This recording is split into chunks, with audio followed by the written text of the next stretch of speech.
Hi, I'm Monica with the Stop Mandated Shunning Project, and this is the channel where we expose religions and high control groups that destroy and divide families with their policies of mandated shunning. So we've been talking about the collateral damage, how the other family members are harmed and affected when one member is shunned by their faith group. My friend Lina is a former Jehovah's Witness, and she is going to share a memory that explains how the entire family ends up being collateral damage. So there's a social aspect to being a Jehovah's Witness that needs to be talked about more than religious, seriously more than religious. Your entire village, your entire network, your entire social group is these people. So it was me, other moms, parents, their kids, and I love these kids. They were all ranging from, say, 14 to 20. And that is the time that there's like marriage made acceptable. So you got to keep an eye on things and see where things are going and keep it kind of safe and healthy. And it always was.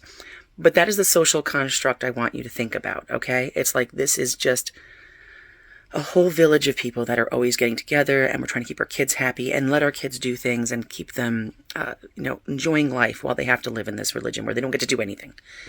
There was one family, and it was, mom and dad, 4 kids, I believe 4 girls. And these 4 girls were they were the coolest. They were considered like the coolest, like girls.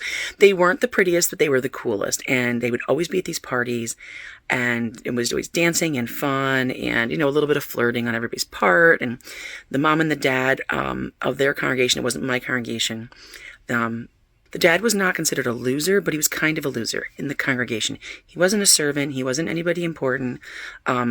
It sounded like he worked a lot, like he was always working.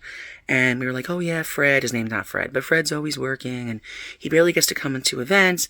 But his wife, Tori, she gets to bring all the kids everywhere. And she kind of reminded me of me. She was always toting the kids around and always making sure they were having a good time and having fun.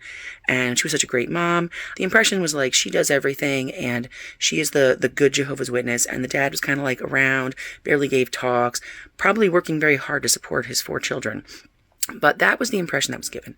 And out of nowhere, the mom gets disfellowshipped. This was like shockwaves through our little community of moms and kids.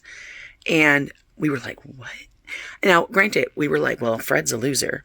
But it was like, oh my gosh. And then we find out that he's forgiven her and they're going to stay together and she's going to try to come back and get reinstated and all this. And it's like, wow.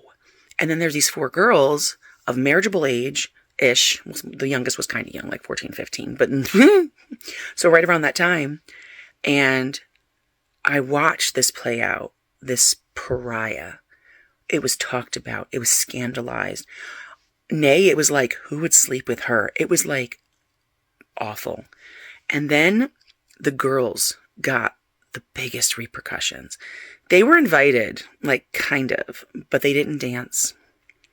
They didn't join in. And they would stand on the sidelines, and everyone pitied them and felt bad for them. And they couldn't invite people to their house anymore. There was no more, social gathering. They believe they got invited to less things little by little. It definitely affected them. And it was like, to watch it was just gut-wrenching. It was like, how could a mother do that to her family? To her children and to Jehovah, of course. And remember, I was fully in and mentally in and just could not wrap my head around that, even though those of us who were adults were like, well, their marriage wasn't happy and he wasn't a very good man and she got tempted or whatever. But that was the real repercussion of that. I do believe she finally got reinstated, but your lives are never the same. And that is the hardest thing to explain to people who are outside the religion. You're like, oh, you're shunned, but you got back in, or you did all the things and you're reinstated. It's never the same. It's absolutely never the same.